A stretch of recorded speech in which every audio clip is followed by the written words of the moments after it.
Press conference में हार्दिक अभिनंदन है।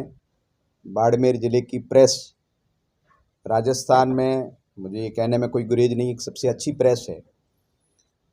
मैं कोई आपकी तारीफ़ के लिए नहीं कह रहा हूँ, लेकिन अलग अलग मुद्दों पर आप अलग अलग पत्रकारों द्वारा, चाहे वो प्रिंट के पत्रकार हो या इलेक्ट्रॉनिक्स मीडिया के पत्रकार हो, अलग अलग मसलों पे आप लोगों ने जो इश्यू उठाए हैं वो नेशनल इश्यू बने हैं, स्टेट इश्यू बने हैं, और उन इश्यूज़ पे चाहे वो पब्लिक कंसर्न के इश्यूज़ हो, उन पे कुछ न कुछ स्टेप हुए हैं। आज आपकी इसी क्षमता को देखते हुए मैं हमारे बाड़मेर ज़िले के से जुड़े हुए और जैसलमेर ज़िले से जुड़े हुए और विशेष रूप से सीमावर्ती क्षेत्र की एक सबसे बड़ी तकलीफ़, जिसमें करीबन 1.25 लाख की आबादी अफेक्टेड है, प्रभावित है, उसके दर्द की बात को लेकर के आपके बीच में उपस्थित हुआ हूँ। जो डीएनपी का इश्यू है, डेजर्ट नेशनल पार्क का इश्यू है, जिससे आप सभी अवेयर हैं। कभी न कभी किसी नेता का, अधिकारी का और जनता का बयान, तकलीफ़, ये सब आपके सामने आती रही है कि डेजर्ट नेशनल पार्क जो है वो हमारे इलाके की बहुत बड़ी इश्यू है। दरअसल ये डेजर्ट नेशनल पार्क का इश्यू क्या है, इसके संबंध में मैं आज कुछ ऐसी बात आपके बीच में शेयर करना चाहूँगा जो अब तक बहुत छुपी हुई रही है, जिसके कारण से इस समस्या को हमने एक अलग एंगल से या गलत एंगल से देखने के कारण उस जो 1.25 लाख आबादी अफेक्टेड है उसको हम रिलीफ नहीं दे पा रहे हैं। मैं आपसे अर्ज करूं कि जो डीएनपी है ये सन 1980 में, आप कुछ महत्वपूर्ण पॉइंट्स को नोट कर लें ताकि आपको आनंद आएगा, और ये मुद्दा कभी भविष्य में भी आप लोग जब इस पे करेंगे तो आपकी जानकारी के लिए भी अच्छा रहेगा। सन 1980 में ये इलाका जो है राजपत्रित या गजटेड किया गया सबसे पहले, और ये टोटल जो एरिया है 3162 वर्ग मील का एरिया है, जिसमें 1962 वर्ग मील का एरिया जो है वो जैसलमेर ज़िले का है, और जैसलमेर ज़िले में जैसलमेर विधानसभा क्षेत्र का है, जिसके अंदर 39 रेवेन्यू विलेज आते हैं। 1962 वर्ग मील जैसलमेर में पड़ता है, जिसमें जैसलमेर के 39 रेवेन्यू विलेज आते हैं, और 1200 वर्ग मील का एरिया शिव विधानसभा क्षेत्र का पड़ता है, जिसमें करीबन 59 रेवेन्यू विलेज आते हैं। 1200 वर्ग मील का एरिया शिव विधानसभा का, जिसमें 59 रेवेन्यू विलेज हैं। और इस पूरे क्षेत्र में 2011 के बाद की अभी जनगणना होनी है, लेकिन 2021 की जनगणना के होने के बाद में, अभी चूंकि जनगणना बाकी है, यदि हो जाएगी तो 1.25 लाख की आबादी इस टोटल एरिया में निवास कर रही है। 4 अगस्त 1980 को पहला नोटिफिकेशन जारी हुआ। आपको जानकर आश्चर्य होगा कि पहले नोटिफिकेशन के बाद में एक फाइनल नोटिफिकेशन होता है।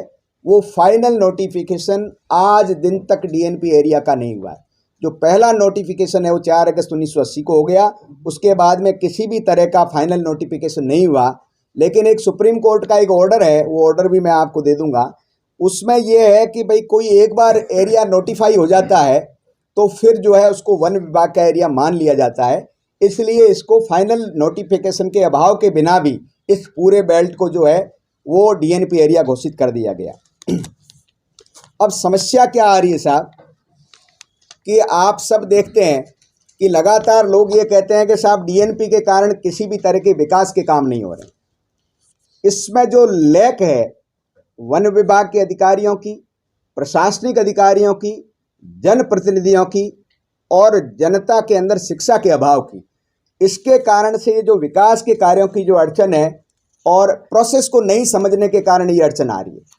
अब आप देखिए कि कोई भी वन विभाग, भारत सरकार की ओर से एक नियम है कि किसी भी तरह का नेशनल पार्क, अभ्यारण्य या कोई रिजर्व फॉरेस्ट एरिया है, वहाँ के लिए एक नियम बना हुआ है। वो नियम क्या है कि उस इलाके के लिए 10 साल का एक मैनेजमेंट का प्लान बनता है कि 10 साल में क्या विकास करना है। इसकी एक मीटिंग होती है और वो मीटिंग कलेक्टर की अध्यक्षता में होती है। उसमें जितने महकमे हैं विकास के, चाहे पानी का महकमा है, बिजली का महकमा है, शिक्षा का महकमा है, जितने महकमे हैं, जो जो विकास कार्य वहाँ होने हैं, उन महकमों के नोडल अधिकारी और डीएनपी के नोडल अधिकारी ये बैठ करके 10 साल का पूरा खाका बनाते हैं।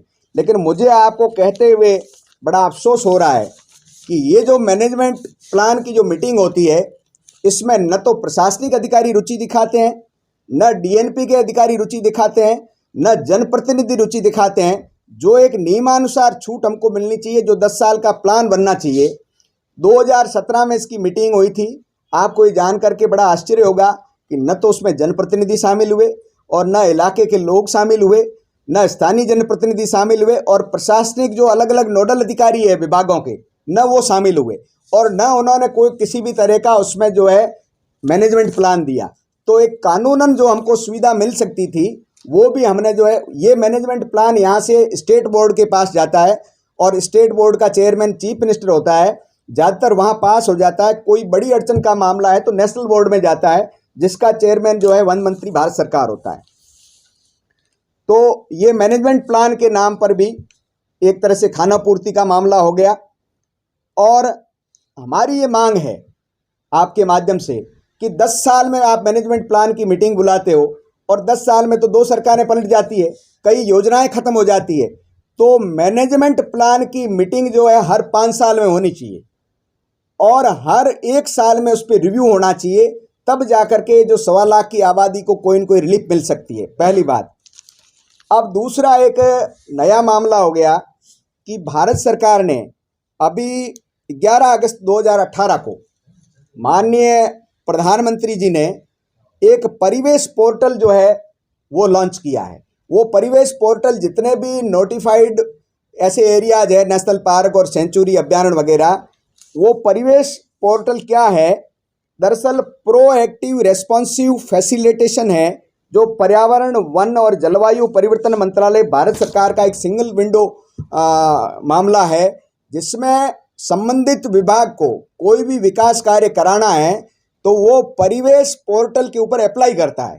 और परिवेश पोर्टल के माध्यम से अप्लाई करने पे एक नियम बना हुआ है कि 15 दिन के अंदर जो संबंधित रेंजर है वो उस मामले को अपने ऑफिस में निस्तारण करेगा, और 30 दिन में जो डीएफओ है संबंधित वो उसको निस्तारण करेगा, और 90 दिन के अंदर इसकी परमिशन ग्रांट करने का एकदम प्रोसेस है।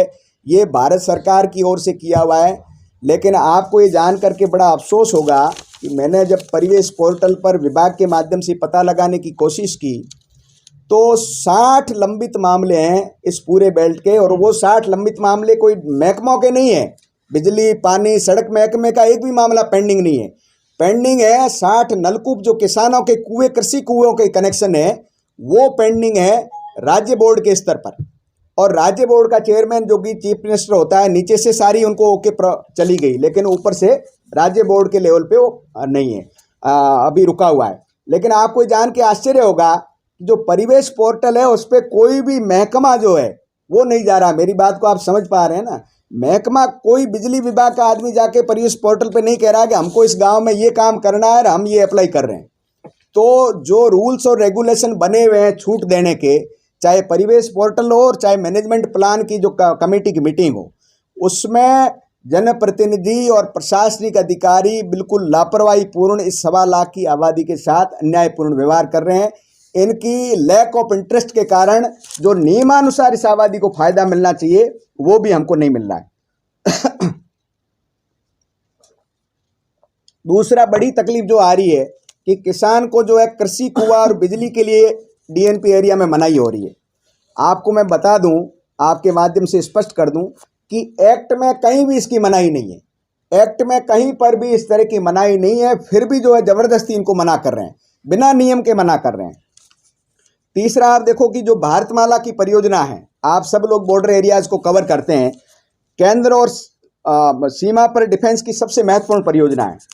और सूंदरा से केसर सिंह का तला रोड जो है वो डीएनपी के अधिकारियों ने अवैध रूप से रोक रखी है। मेरा बिल्कुल चार्ज है सूंदरा से केसर सिंह का तला की रोड जो है, क्योंकि यह इलाका डीएनपी का पार्ट ही नहीं है, ठीक है, सिर्फ इको सेंसिटिव जोन है। ये जिस इलाके में इन्होंने भारतमाला रोड को ब्रेक कर रखा है, आप यदि बॉर्डर पे गए हो तो पूरे इलाके में भारतमाला रोड बन गई, वहाँ ब्रेक है। तो इको सेंस ये 35 के करीबन है, 35 किलोमीटर का पैच छोड़ दिया इन्होंने। ये इको सेंसिटिव जोन है जिसमें सड़क मार्ग को लेकर कोई दिक्कत नहीं है। दूसरा पार्ट कहाँ ब्रेक है साहब, जैसलमेर से जो म्याजलार जाती है वो टोटल 100 किलोमीटर की रोड है, लेकिन उसमें से 64 किलोमीटर रोड जो है वो डीएनपी के आती है, ठीक है, वो इन्होंने रोक रखी है। अब आपके माध्यम से मैं एक चीज़ बताना चाह रहा हूँ कि सवाई माधोपुर और कोटा में सेंचुरी के बीच से 4 लेन निकली है, वहाँ किसी तरह की अड़चन नहीं है। तो हमने क्या बिगाड़ा है सीमावर्ती क्षेत्र ने, इतनी आपने महत्वपूर्ण रोड को कर दिया और राजस्थान के अंदर कोटा और सवाई माधोपुर की सेंचुरी के अंदर 4 लेन निकल गई और यहाँ आपने रोक दिया।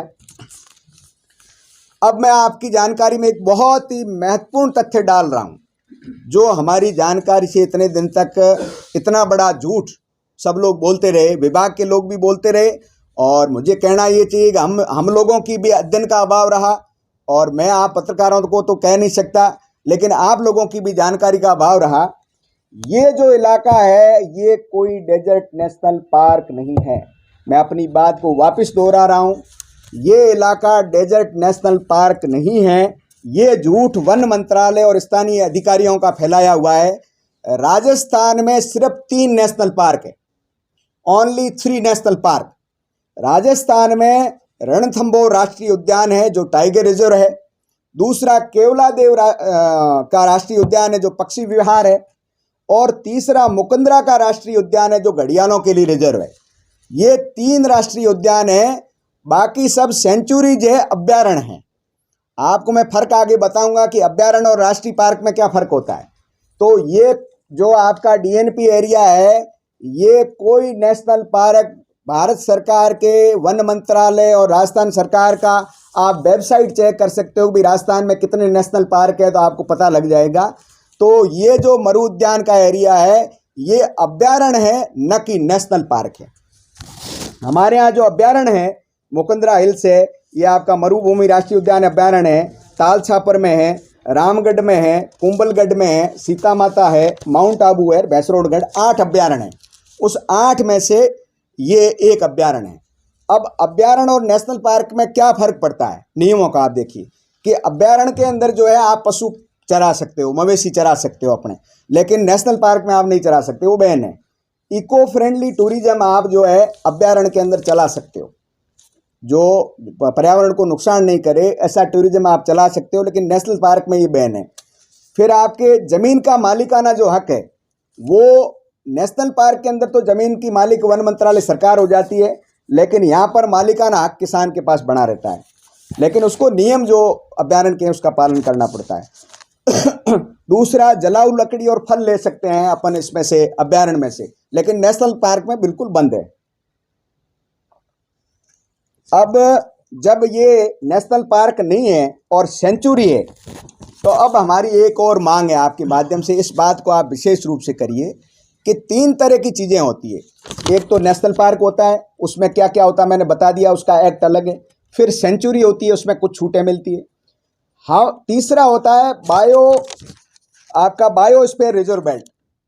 ये यूनेस्को ने एक सुझाव दिया सरकारों को पूरे देश भर, दुनिया भर में, कि भाई ये विकास और पर्यावरण के बीच में जगह जगह झगड़े हो रहे हैं, जनसंख्या आबादी बढ़ रही है, तो उस एरिए के अंदर आप इतने रिजिड मत होइए, लोगों का विकास भी हो जाए और पर्यावरण भी जो है वो संतुलित रहे।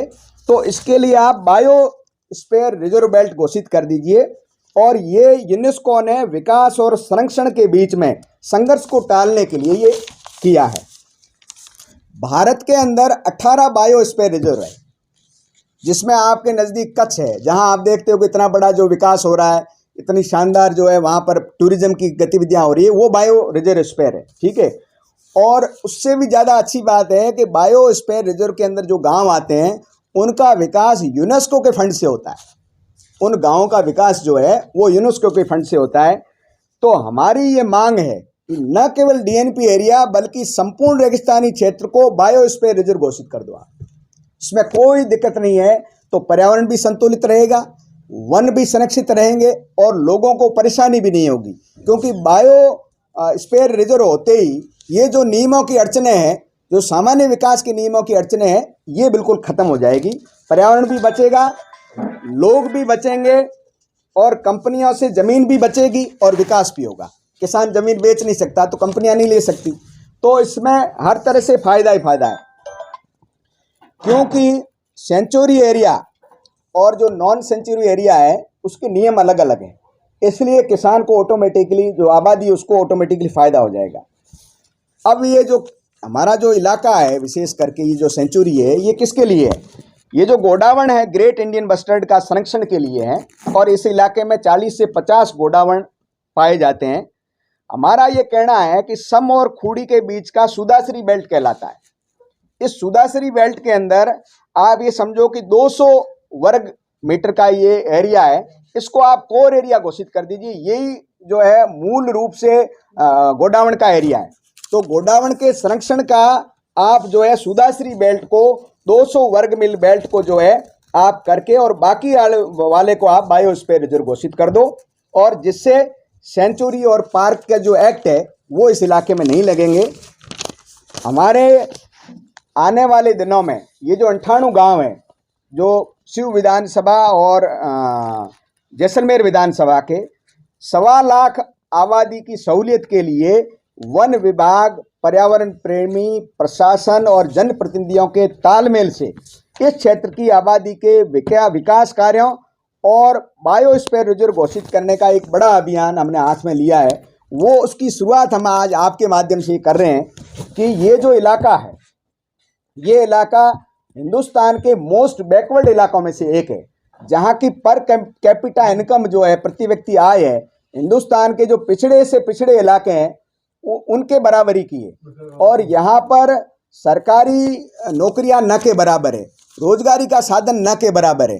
और आप देखो कि मनरेगा का एक्ट जो है वो भी इस इलाके में लागू नहीं हो रहा है। मनरेगा एक्ट के तहत गरीब आदमी इस इलाके में मजदूरी नहीं कर पा रहा है, तो इससे ज़्यादा दुख की क्या बात होगी। और सरकार की कोई भी स्कीम यहाँ पर लागू नहीं हो रही है। तो उसके दो मैंने मुख्य कारण बताए कि एक तो जो ये प्रवेश पोर्टल और मैनेजमेंट प्लान के अंदर कोई रुचि नहीं है, न इस नियम का किसी को पता है। तीसरी बात ये जो नेशनल पार्क का जो इन्होंने हल्ला मचा रखा था, जबकि ये कोई नेशनल पार्क नहीं है, ये सेंचुरी है, सामान्य अभ्यारण्य है, जहाँ प्रॉपर प्रोसेस से जाने पे बहुत सारी छूट मिल सकती है। और ये लोकल अधिकारियों की तानाशाही और हमारे लोगों के जन जागरण और नियमों की जानकारी के अभाव में, तो हम आने वाले दिनों में प्रत्येक गांव पर जाकर लोगों के बीच बैठ करके इन नियमों के बारे में भी अवेयर करेंगे और बायोस्फीयर रिजर्व घोषित करने के लिए एक बड़ा जन अभियान हम जो है चलाना चाहते हैं।